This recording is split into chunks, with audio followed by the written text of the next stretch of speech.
A volatile real estate market has made most people cautious about buying a home. But for the ultra-rich, opulent real estate is a must. These homes redefine the meaning of luxury, with amenities fit for royalty and price tags that restrict these homes to individuals with well over $1 billion.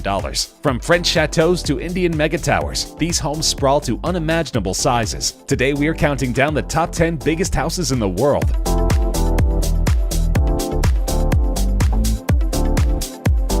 Mukesh Ambani is one of the wealthiest people in the world and holds the title of India's richest man with a net worth of more than $40 billion. Hence, it doesn't come as a surprise that his residence in Mumbai is a mansion worth a whopping $2 billion. Named Antilia, the Ambani residence is the most sought-after house in the coastal city of Mumbai and is the world's most expensive house according to some reports. The Antilia is so huge and grand that it's visible throughout Mumbai. The gargantuan skyscraper is also a major attraction for its odd and uneven shape. The building reaches 550 feet with over 400,000 square feet of interior space against the Mumbai skyline. Boasting several rooftops and helipads, the structure was designed by American-based architects on 48,000 square feet of land in downtown South Mumbai. The building's construction took 4 years to complete. There are 3 helipads on the roof, an entire floor dedicated to servicing Ambani's many cars, a health floor with a jacuzzi, indoor pool, and ice room for the family to experience snow indoors. Antilia consists of 27 floors, out of which 6 are reserved for parking that can accommodate up to 168 cars. Among many other indulgences, the house has 4 dedicated rooms for hanging gardens where residents can go to relax. It is certainly an impressive property. The Biltmore Estate is an enormous private home and tourist attraction in Asheville, North Carolina. The main residence is a chateau-esque style mansion built by George Washington Vanderbilt II between 1889 and 1895 and is the largest privately owned house in the United States at 178,926 square feet of floor space and 135,280 square feet of living area. Still owned by George Vanderbilt's descendants, it remains one of the most prominent examples of the Gilded Age architecture. George Washington Vanderbilt II was an heir to the Vanderbilt fortune, which was amassed through steamboats, railroads, and various business enterprises. Construction of the house began in 1889 and continued well into 1896. In order to facilitate such a large project, a woodworking factory and brick kiln, which produced 32,000 bricks a day, were built on-site, and a 3-mile railroad spur was constructed to bring materials to the building site. Construction on the main house required the labor of well over 1,000 workers and 60 stonemasons. Vanderbilt went on extensive buying trips overseas as construction on the house was in progress. He returned to North Carolina with thousands of furnishings for his newly built home, including tapestries, hundreds of carpets, prints, linens, and decorative objects, all dating between the 15th century and the late 19th century. Among the few American-made items were the more practical oak drop-front desk, rocking chairs, a walnut grand piano, bronze candlesticks, and a wicker wastebasket. Today, the estate is one of Asheville's biggest tourist attractions, and the estate is valued at about $300 million.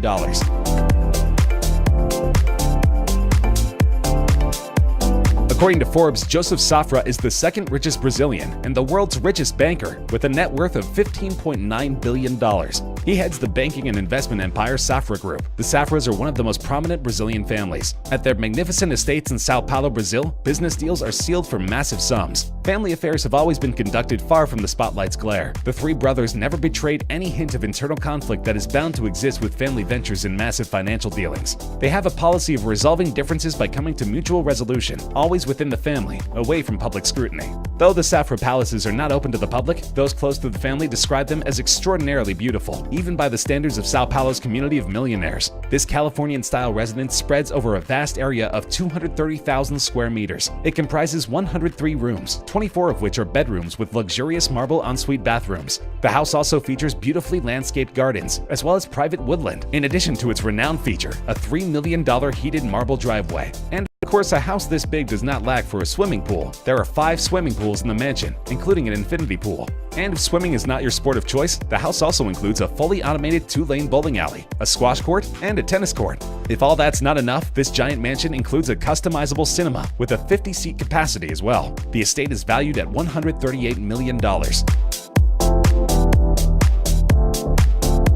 Wittenhurst, London's largest private house, was built between 1913 and 1920 on an 11-acre plot in Highgate, a wealthy hilltop neighborhood north of the city center. First owned by Arthur Crossfield, an English soap magnate, the mansion was designed in the Queen Anne style and contained 25 bedrooms, a 70-foot-long ballroom, and a glass rotunda. The views from its gardens over Hampstead Heath and across the capital were among the loveliest in London. For decades, parties at Wittenhurst attracted potentates and royals, including 1951 Elizabeth, the future queen. Wittenhurst was bought by the family of the Russian billionaire Andrei Guryev through an offshore company called Saffron Holdings, located in the tax haven of the British Virgin Islands for £50 million in 2008. It has 65 rooms spread across 3 floors, including 25 bedrooms. One of the largest is the ballroom, measuring 70 feet long with a height of 20 feet. It has oak flooring and the timber wall panels are in walnut, with carved cornices embellished with gold leaf. Other rooms are the drawing room, study, entrance hall, and staircase, and most of the bedrooms are all in an opulent classical style. Other richly decorated rooms include the dining room, Chinese room, billiard room, and the gallery hallway. Access to the property is via a 3-fingered gatehouse. When remodeling is complete, it will spread over 90,000 square feet, second in size only to Buckingham Palace. David Siegel made his money in timeshares, but ironically, when it came time for his own place, he decided to build the property. In fact, he's still building 10 years later and is not quite finished. By some estimates, his Versailles will be the single largest residence in the country at around 90,000 square feet. The name is an apt choice, as it's modeled on the famous French palace, and it's indeed palatial. The waterfront estate on a 10-acre Lake Butler peninsula with almost a mile and a half of shoreline is scheduled to have all the usual bells and whistles. 2 theaters, 10 kitchens, a 20-car garage, 2 elevators, 3 pools, and a bowling alley, indoor roller rink, and arcade, just one of each. The doors and windows were constructed using some of the last remaining Brazilian mahogany at a cost of $4 million. Exterior walls are precast concrete with Pavonazzo marble veneer. The entryway will feature a 30-foot stained glass domed oculus, and the residence will have 10 staff quarters, each with a jacuzzi and a kitchen. The 13-bedroom home is expected to sell for more than $100 million when construction is finally complete. The project will be the 4th most expensive home in the United States. The world's next largest home is Villa Leopolda, located on the French Riviera of France. It has a total of 8 hectares in land, what is equivalent to 8 football fields. The house was built for the Belgian King Leopold II, who paid 1 franc for the land in 1902. In 1915, it became a hospital, and later in 1950, it was bought by Giovanni Agnelli, owner of the Italian car brands Fiat and Ferrari. Later on, the banker Edmond Safra bought the house, but after his tragic death, the mansion was owned by his widow, Lily, which she eventually sold to Prokhorov. Villa Leopolda is currently owned by a Russian tycoon, Mikhail Prokhorov, who bought the mansion for €300 million on August 8, 2008. The mansion is located in the hills of Villefranche-sur-Mer and Beaulieu-sur-Mer, a few kilometers from the Mediterranean city of Nice. It has a garden of almost 8 hectares with different olive, lemon, and orange trees that require more than 50 full-time workers to take care of it. The mansion, amongst others, has a room of 400 square meters and 12 pools. The main house contains 19 deluxe rooms, 14 bathrooms, antique furniture, and terraces. You can also find sports courts, a bowling alley, and even a movie theater. As expected, it also contains valuable marble and old period artwork. It's been featured in many TV shows and has appeared in Forbes magazine, as it's considered one of the most important properties in the history of Europe. House shopping millionaires can almost always have their pick when it comes to real estate, whether it's a sprawling Georgia manor or a space in a ritzy DC suburb. But a new mega mansion recently hit the market with a price tag only the super rich can afford, $500 million. When it goes on sale, it would become the most expensive home in the United States, eclipsing the Chartwell estate, known as the setting of the Beverly Hillbillies, and currently on the market for $350 million. Sweeping in every direction is a panoramic view of Los Angeles and the Pacific Ocean. Beneath the main building is a gargantuan glass and marble residence with moats, 4 swimming pools, 20 bedrooms, a nightclub, a bowling alley, a cinema, and walls and ceilings made of jellyfish aquariums. The developer bought the lot, which included a 10,000 square foot house, for $28 million in 2012. 6 years and lots of bulldozers later, a 105,000 square foot behemoth fills the site. LA has since tightened building regulations, so another home on this scale is unlikely. This was a huge gamble for the developer, and 7 years later he still hasn't found a buyer. However, the one is certain to be someone's dream home someday. At 1 billion Chinese yuan, or $149 million, this mansion is the most expensive home ever sold in mainland China. The 1,663-acre estate is named Taohuayuan, which translates to Utopia, or Peace Blossom Land. Located on a private island on the city of Suzhou's Dushu Lake, it comes complete with 32 bedrooms, a cavernous wine cellar, a lakeside swimming pool, and breathtaking gardens, modeled on a UNESCO World Heritage Site. This record-breaking home is surrounded by Dushu Lake and covers a staggering 1,663 acres. Traditional Chinese landscaping gives this 3-year-old home a heightened sense of age and grandeur. All 32 bedrooms are south-facing for optimal sunlight. The 72,441 square foot mansion took 3 years to build, and all brickwork was handcrafted by Qiangshanbang traditional architectural and building workers. The interior is equally as spectacular, with a beautiful wine cellar which looks large enough to store a lifetime supply of alcohol. Because of China's privacy laws, no one knows exactly who owns this incredible mansion, but it's certain that they have money to burn.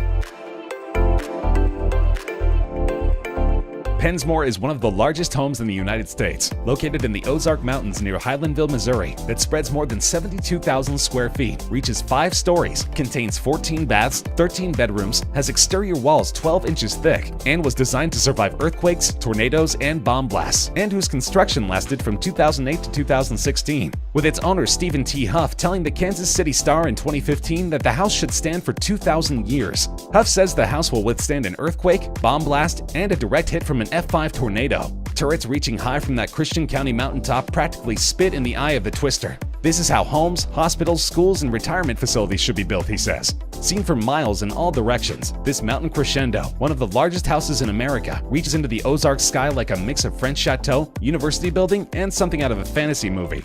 A herd of exotic hogs roam the surrounding woods, and rumors about secret tunnels just thicken the plot. Conspiracy theories abound that this property will be used by the Illuminati in the case of an apocalypse. Junk bond billionaire Ira Rennert has a massive house in the Hamptons. It's also pretty controversial. The business mogul, who Forbes says is worth $5.9 billion, was recently in court defending the funding of his Sagaponyak estate. Representatives of a now-defunct mining business he used to own claimed he looted the company to build it, and in late February he was ordered to pay back at least $118 million in damages. But the mansion, constructed for about $110 million but now valued at closer to $400 million, has been the center of a number of controversies since Rennert built it in the 1990s. The estate actually includes 4 different houses, for a total of 110,000 square feet. The main house alone has 29 bedrooms, 39 bathrooms, a basketball court, movie theater, and bowling alley. In addition to 3 swimming pools and miles of private shoreline, there's a hot tub valued at more than $150,000. The property taxes alone are $650,000 every year, more than enough to buy an incredible home somewhere else.